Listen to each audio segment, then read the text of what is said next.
suscite beaucoup de questions après le décès de 2 nourrissons après la consommation de lait infantile en décembre puis ce mois-ci en janvier. Nestlé et Lactalis ont fait des rappels massifs de lait ces dernières semaines, mais ont-ils alerté trop tard les consommateurs?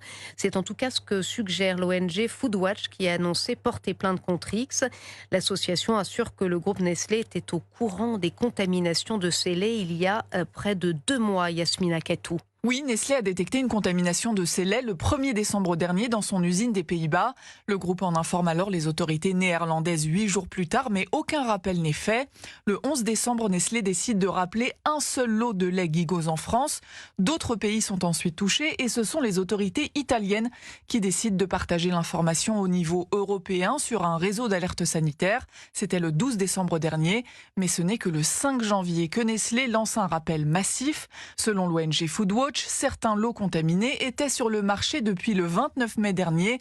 Camille Doriot, directeur des campagnes de Foodwatch, dénonce un manque de transparence. Ça pose énormément de questions sur les contrôles effectués par Nestlé. Est-ce que Nestlé a testé ces matières premières avant de les utiliser? La réponse, c'est sûrement non, parce que s'ils les avaient testées et que ça avait été positif, ils les auraient pas utilisés. Mais voilà, en l'espace de 2 mois, ce sont des milliers d'enfants qui ont consommé des produits contaminés. Certains parents ont décidé de porter plainte contre le groupe.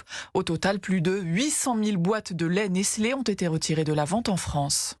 Yasmina Katou du service santé d'Europe.